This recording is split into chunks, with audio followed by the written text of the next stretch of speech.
Sa nakaraang episode ay pinasok ni Goku ang silid kung saan itinatago ni Dr. Mew ang Ultimate Mutant Machine na si Baby. Ayon kay Trunks ay malaking banta si Baby sa buong kalawakan kaya agad nila itong tinapos.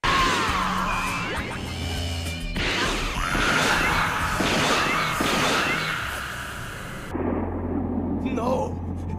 Baby! Sa kasamaang palad ay nagawang makaligtas ni Baby sa atake at sinabi nito na tatapusin niya si Goku. Sa pagpapatuloy, ibinalik ni Gero sa dati ang naging bakal na spaceship at ang lugar sa paligid nito. I sure am glad that Giru's around. Gero, God! Pagkatapos nun ay sumakay na si Goku sa spaceship para ipagpatuloy ang paghahanap sa mga Dragon Ball, kaso hinawakan ni General Rildo ang paa ng spaceship para hindi ito makaalis. Gumamit si Goku ng Kamehameha Wave para mapabitiw si General Rildo. Hindi kinaya ni Rildo ang lakas ng atake at tuluyan ng nakabitiw. Pag-alis ng spaceship ay pinakita na lumabas si Baby sa katawan ni Rildo. Samantala, hindi pa man nakakalayo ay nakadetect na agad ng Dragon Ball si Gero. Pinuntahan nila ang lokasyon at ito ay sa isang abandonadong spaceship na malapit nang bumagsak sa araw. Pumasok sila sa spaceship gamit ang mga space scooter at agad na naghanap. Pagkatapos makita ang Dragon Ball ay may nakita si Pan na gumalaw sa paligid kaya nag-decide itong magpaiwan para mag-imbestiga. Kaso biglang sinabi ni Gero na malapit nang bumagsak sa araw ang spaceship. Pagkatapos nun ay pinakita si Pan na inatake ng isang robot. Pinigilan ni Goku at Trunks ang mga missile na tatama sana kay Pan at sinabi na kailangan na nilang umalis, dahil dito ay tinapos na ni Pan ang robot gamit ang Ki Blast. Pagkatapos nun ay may buhay na na-detect si Gero sa spaceship, pinuntahan nila ito at natagpuan nila ang isang kulay berdeng bata, nag-decide sila na isama ito palabas ng spaceship.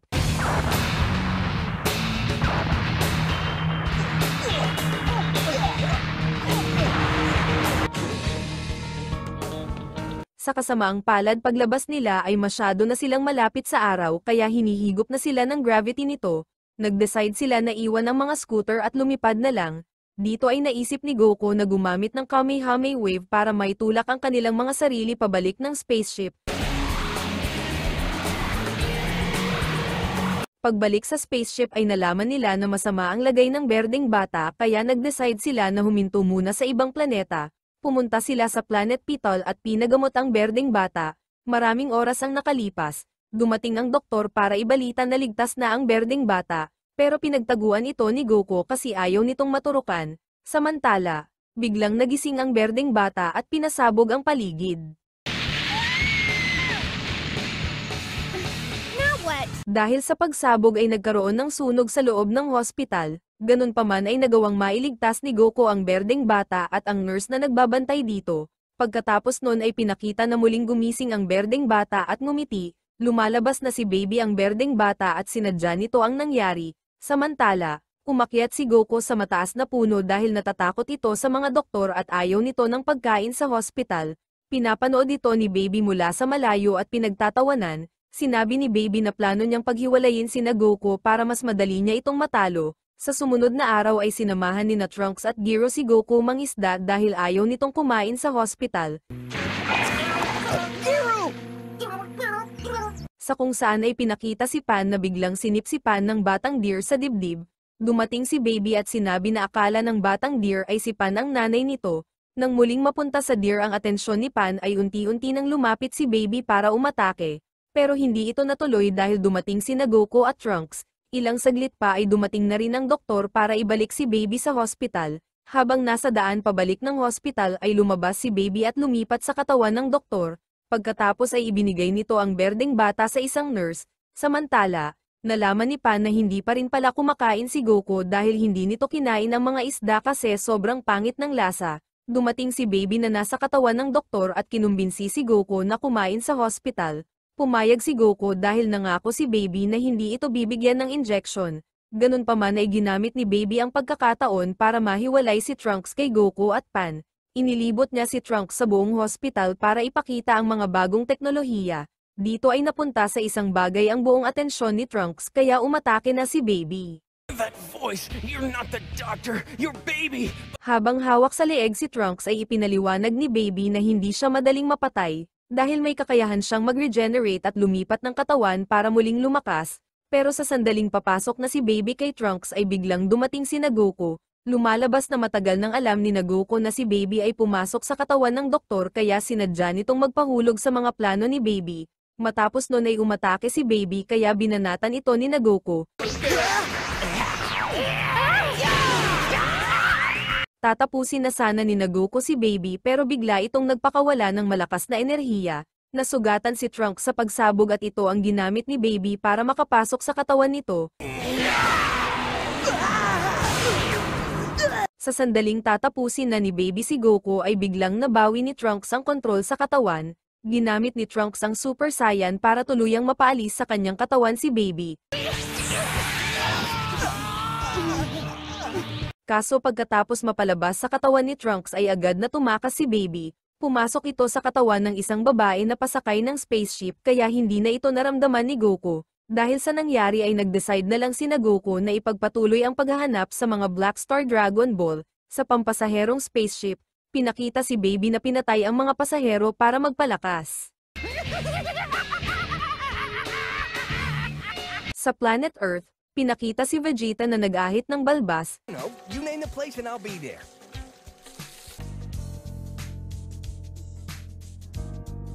Napansin ito ni Bulma at pinuri kaya natuwa si Vegeta. Ayon kay Bulma nag-ahit si Vegeta dahil sinabihan ito ng kanyang anak na si Bulan na pangit. Earthling women. Sunod ay napag-usapan ni Bulma at Chi-Chi kung gaano sila nag-aalala sa kalagayan ni Goku, na sa oras na iyon ay busy sa pagkuha ng Dragon Ball mula sa natutulog na tigre. Matagumpay na nakuha ni Goku ang Dragon Ball pero natalisod ito sa bato at nabunot ang whisker ng tigre. Dahil doon ay nagising ang tigre at hinabol sila nito.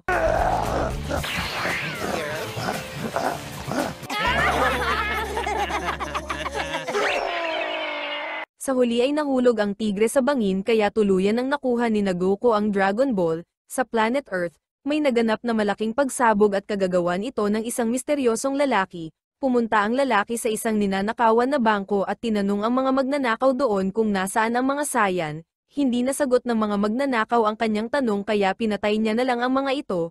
Pagkatapos nun ay pinakita si Goten na may kadate na nagngangalang Palis. Nakita ng dalawa ang mga pagsabog pero nag-decide sila na wag itong pansinin. Samantala, nagpatuloy ang lalaki sa paghahasik ng kaguluhan kaya pinuntahan na ito ni Master Pogi. Astig na tumalon si Master Pogi mula sa rooftop pero napahiya ito sa mga tao. Ganun pa man ay nauto ni Master Pogi ang mga tao na inatake siya ng lalaki kaya siya natumba. Nagalit ang lalaki kay Master Pogi at umatake. Dahil sa ginawa ng lalaki ay sobrang natakot si Master Pogi. Ganun pa man ay muling lumakas ang loob nito nang dumating si Goten. Inutusan ni Master Pogi si Goten na kalabanin ang lalaki pero tumanggi ito. Kaso sinubukan na atakihin ng lalaki si Palis kaya napilitan na si Goten na sumalakay. Sinabi ni Palis na hinahanap ng lalaki ang mga Saiyan kaya napaisip si Goten ng malalim. Kaso habang nag-iisip si Goten ay bigla itong inatake ng mga lalaki na nanunood sa gilid. Natalo ni Goten ang mga lalaki pero si Master Pogi na makapal ang mukha ang kumuha ng mga papuri. Spread the word! The champ is alive and well! Ganun pa man ay may isa pang lalaki ang naging kakaiba ang pagkilos at inatake si Goten. Goten, no! Pagkatapos umatake ay biglang lumiwanag ang lalaki at lumabas sa likod nito si Baby. Sinabi ni Baby na katulad kay Goku ang enerhiya ni Goten kaya sigurado siya na Saiyan rin ito. Sunod ay sinabi ni Baby na kukunin niya ang katawan ni Goten para gamitin laban kay Goku. Sa sandaling ito ay na-realize na ni Goten na hindi pangkaraniwan na kalaban si Baby kaya pinaalis na nito sina Master Pogi.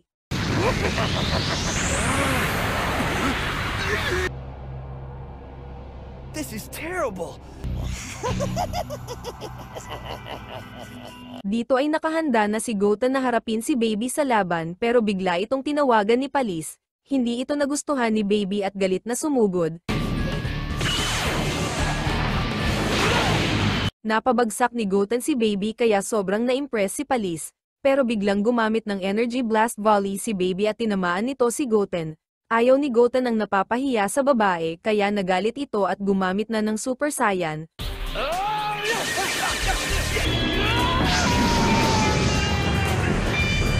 Bagamat malalakas ang atake na pinakawalan ni Goten ay wala kahit isa sa mga ito ang tumama kay Baby. Inasar ni Baby si Goten kaya nagalit ito at gumamit ng Kamehame Wave.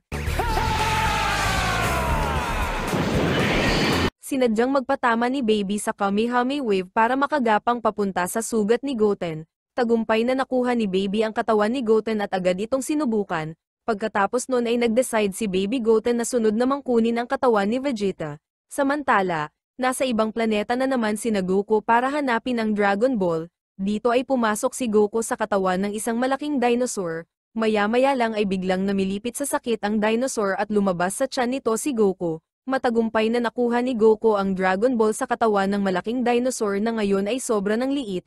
Pagbalik sa spaceship ay nagdiwang sinapan dahil isang Dragon Ball na lang ang kanilang kailangan. Ganun pa man ay hindi magawang magsaya ni Goku dahil iniisip nito kung saan pumunta si Baby. Sa planet Earth, naramdaman na ni Piccolo si Baby. Sunod ay pinakita si Chi-Chi na galit na hinihintay si Goten. Nang marinig nito kay Bulma na may dumating ay agad itong pumunta sa labas pero ang nakita nito ay sina Videl at Gohan. Ibinalita ni Gohan na nasangkot sa isang malaking laban si Goten at hindi ito nagustuhan ni Chi-Chi. Pagkatapos nun ay dumating na si Baby Goten at itinulak nito si Chi-Chi nang lumapit ito sa kanya. Nagalit si Chi-Chi at sinampal ng malakas si Baby Goten.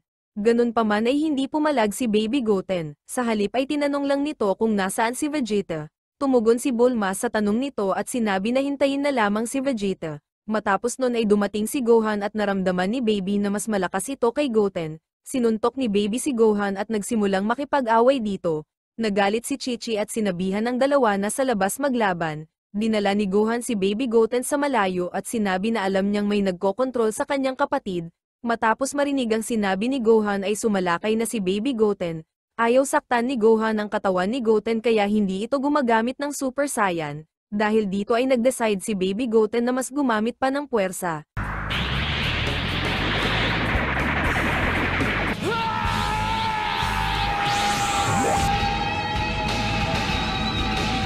Dito ay napilitan ng gumamit ng Super Saiyan si Gohan kaya kumilos na si Baby at agad na lumipat. Pagkatapos nun ay dumating si Piccolo at dito sinubukan ni Baby ang bagong katawan.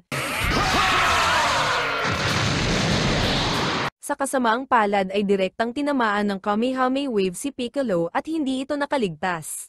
Sa kung saan, ipinagmamaneho ni Vegeta si Bula mula sa pagsha-shopping nito. Dito ay pinuri ni Bula si Vegeta dahil sinunod nito ang kanyang advice na mag-ahit. Pagkatapos nun ay may dalawang kupal na dumiskarte kay Bula at tinuruan ito ng leksyon ni Vegeta. Samantala, nakabalik na si Baby Gohan at isinama nito pauwi ang walang malay na si Goten. Ilang saglit pa ay sinabi ni Baby Gohan na lalabas siya. Sinubukan itong pigilan ni Videl pero bigla itong nagalit. Umiyak tuloy si Chi-Chi. Sa labas ng kalawakan, pinakita ang grupo ni Goku na papunta sa susunod na lokasyon ng Dragon Ball. Samantala, naramdaman ni Baby Gohan ang enerhiya ni Vegeta at agad na umalis para puntahan ito. Nasa daan si Vegeta nang biglang harangin ito ni Baby Gohan.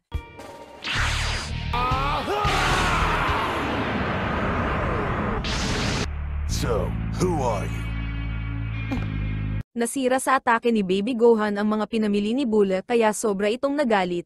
Ganun pa man ay tinapon ni Vegeta si Bula pabalik sa sasakyan at sinabihan na umuwi dahil alam nito na may kakaiba kay Gohan. Nang makaalis si Bula ay tinanong ni Vegeta si Baby Gohan kung sino ito. Sumagot si Baby at sinabi na siya ay isang tupol. Tumawa si Vegeta at nagsimula na ang laban. Samantala, nagkaroon na ng malay si Goten at agad na uminom ng tubig. Kaso pagkatapos nitong uminom ay nag-iba ang kilos nito at biglang umalis. Pagkatapos nun ay pinakita na binanata ng matindi ni Baby Gohan si Vegeta. Ganun pa man ay hindi ito ininda ni Vegeta at nagpatuloy lang sa laban habang naka-Super Saiyan.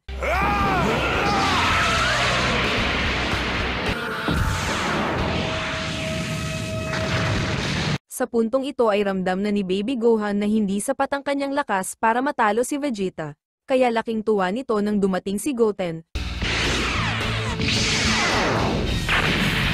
Lumalabas na kontrolado pa rin ni Baby si Goten kaya kailangan na rin itong kalabanin ni Vegeta.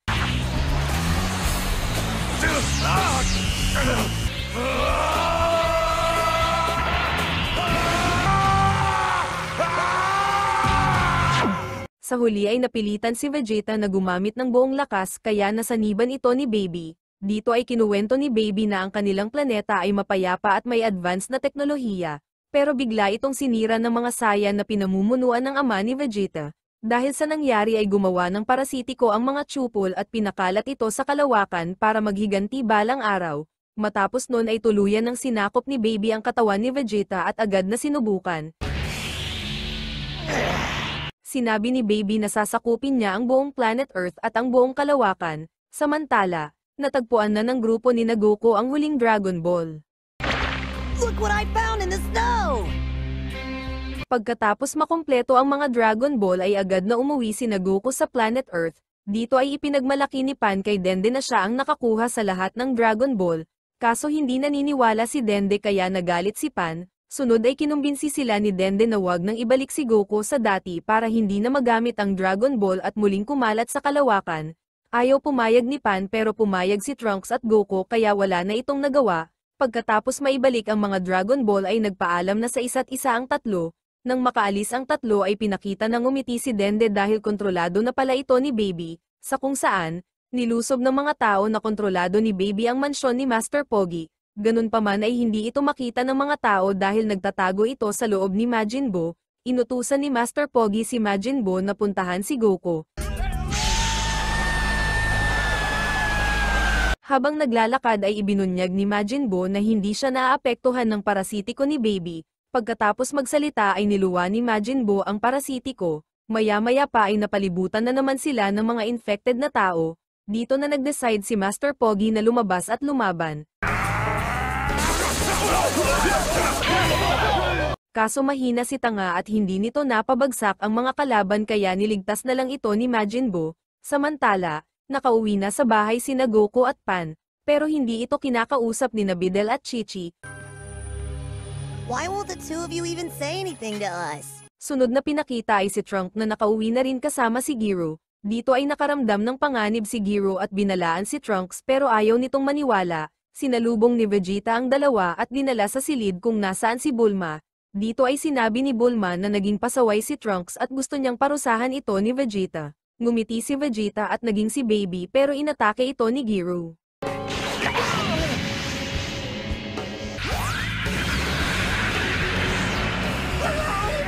Pagkatapos wasakin si Giro ay sinabi ni Baby kay Trunks na nag-iwan siya ng itlog sa katawan nito.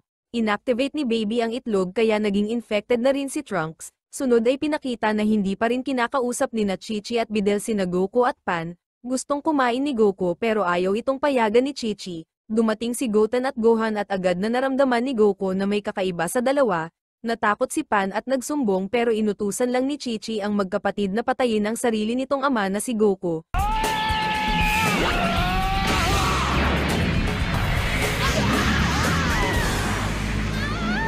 Dito ay inatake ni Gohan ang sarili niyang anak na si Pan.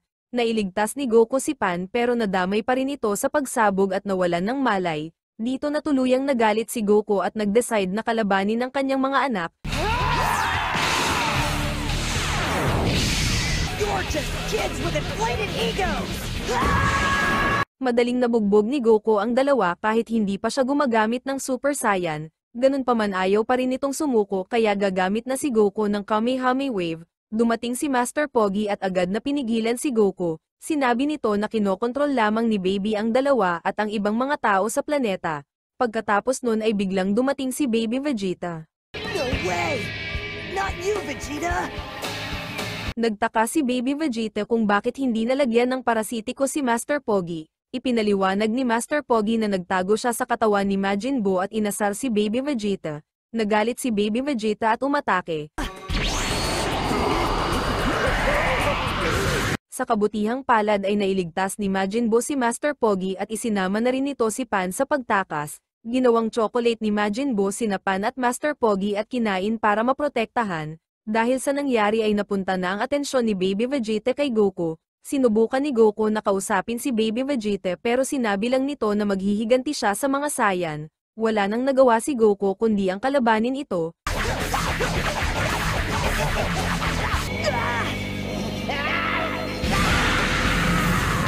Napansin ni Goku na mas lumakas si Baby dahil nakakaya na nitong sumanib sa isang Super Saiyan. Pagkatapos ay biglang dumating si Nebula at Trunks. Hindi makapaniwala si Goku na nakuha na rin ang dalawa at naroon ito para siya ay kalabanin. Pagkatapos ay sinubukan ni Baby na kumbinsihin si Goku na sumali sa kanila, pero tumangging makinig si Goku. Pinaligiran ng lahat si Goku para gawing tupol. Pero biglang nagbago ang isip ni Baby at nag-decide na patayin na lang si Goku. Dahil sa nangyari ay napilitan na si Goku na gumamit ng Super Saiyan 3.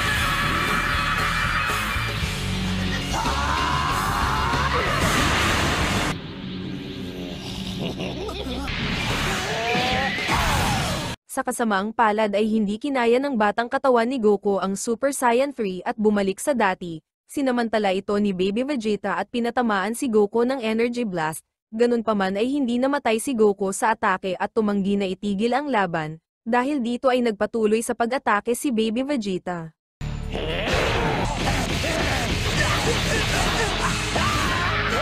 Nawalan ng malay si Goku kaya inisip ni Baby Vegeta na panalo na siya. Pero biglang nagising si Goku at kinumbinsi si Baby na itigil na ang lahat.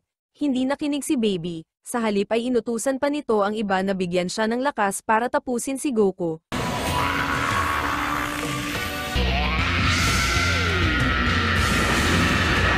Pagkatapos makuha ang lakas na kinakailangan ay nagbago ang anyo ni Baby Vegeta at naging Super Baby. Pero tinawanan lang ito ni Goku at sinabi na tatalunin niya ito. Nagalit si Baby Vegeta at sinuntok ng malakas si Goku. Matapos nun ay hiningi nito ang lakas ng mga tao na infected sa buong mundo para maging Super Baby 2. Sunod ay gumawa ito ng Revenge Death Ball para tapusin na si Goku. Revenge Death Ball!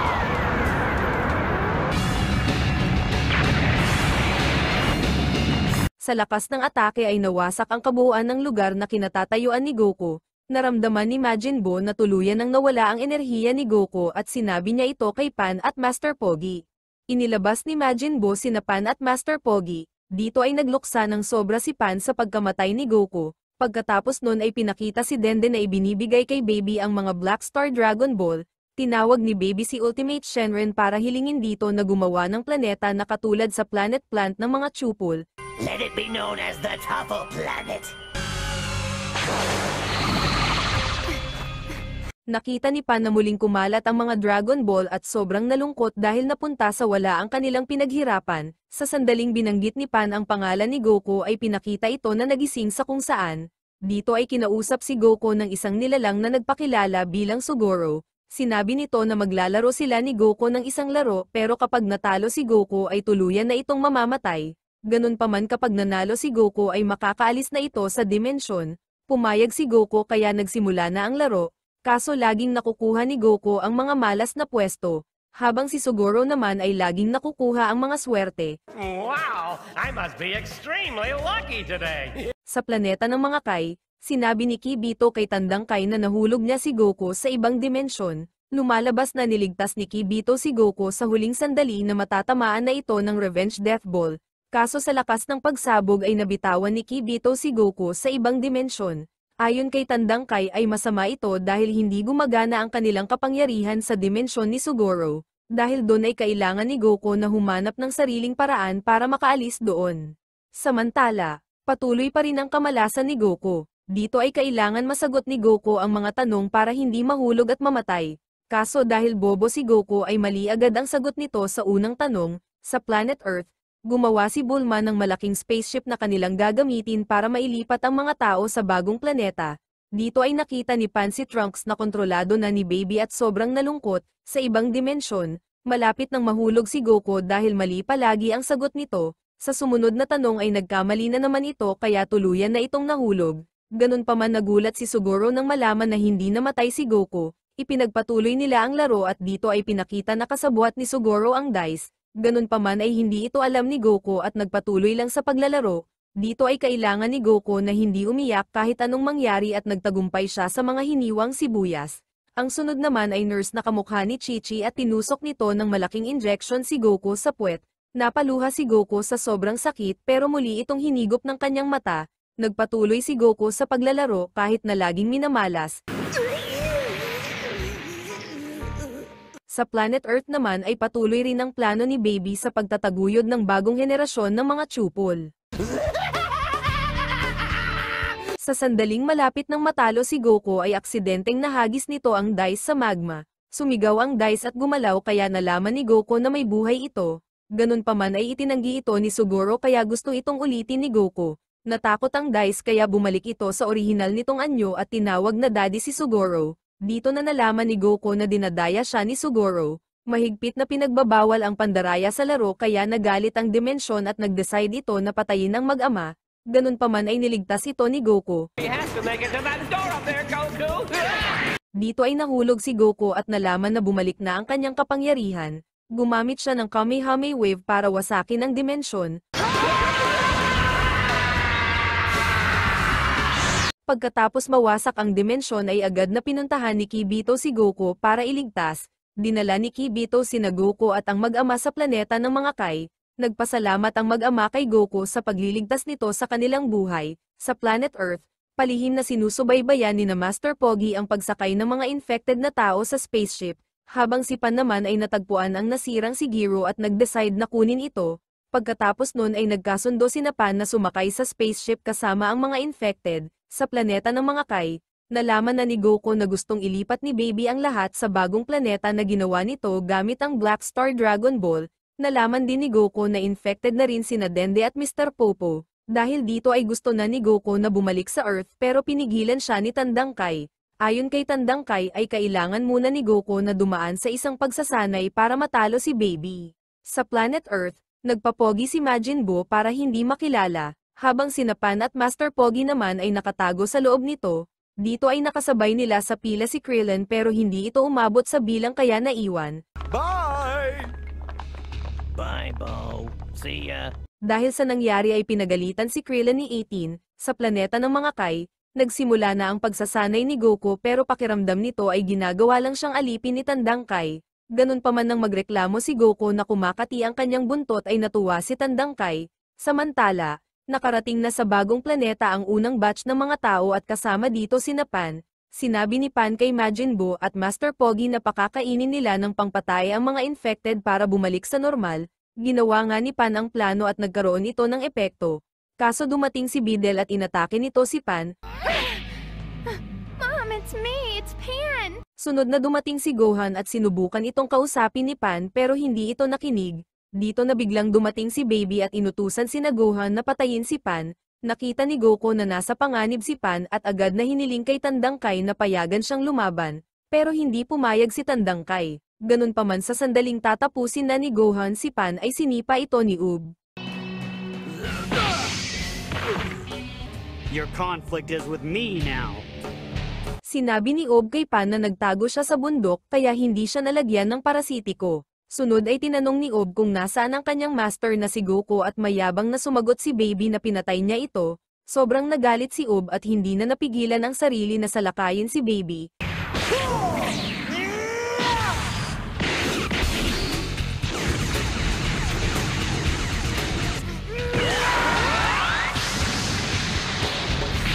Sinubukan ni na Trunks na tulungan si Baby pero nagalit ito at sinabi na sinusukat niya lang ang mga galaw ni Ub. Pagkatapos ay nag-decide ito na patayin na lang sina Trunks dahil mas mahina pa raw ang mga ito kay Ub. Sa planeta ng mga Kai, pumayag na si Tandang Kai na hindi tapusin ni Goku ang pagsasanay, pero kailangan muna nitong dumaan sa napakasakit na proseso. Pumayag si Goku kaya inutusan na ito ni Tandang Kai na maghubad ng pantalon, bagamat nahihiya ay ginawa ito ni Goku at nakita nila na muling tumutubo ang buntot nito. Pinaliwanag ni Tandang Kai na ang dahilan ng pagsasanay ay para patubuin ang buntot ni Goku. Pero dahil hindi ito matutuloy ay kailangan nila itong gawin ng mano-mano. Nag-decide na tumulong si Shusagoro at naging malaking pangsipit. Pagkatapos nun ay sinimulan na nila ang pagbunot sa buntot ni Goku. Sa planeta ng mga Chupol, muling nagpatuloy ang laban ni Ub at Baby.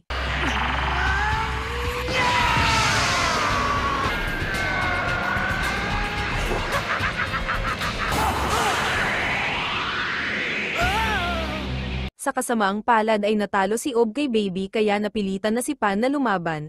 Kaso hindi nito nasasaktan si Baby kaya hiniling ni Master Pogi kay Majin Buu na sila ay protektahan.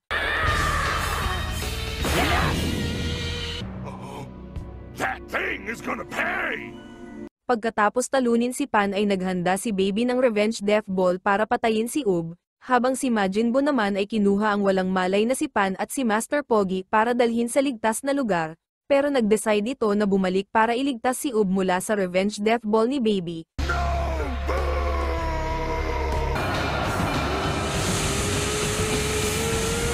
Kinain ni Majin Buu ang Revenge Death Ball ni Baby at sumabog ito sa loob ng kanyang katawan. Inisip ni Baby na patay na si Majin Buu at si Ub kaya sumama na ito kay Bulma at umalis.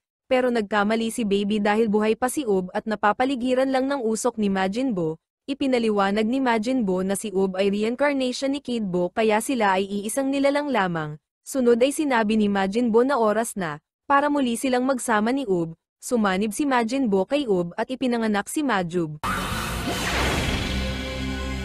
I feel stronger than I ever thought I'd be. Sa planeta ng mga Kai, nagsimula nang lumabas ang buntot ni Goku pero mukhang matatagalan pa bago ito makumpleto. Samantala, habang nasa parada si Baby ay biglang dumating si Majub para ipagpatuloy ang laban.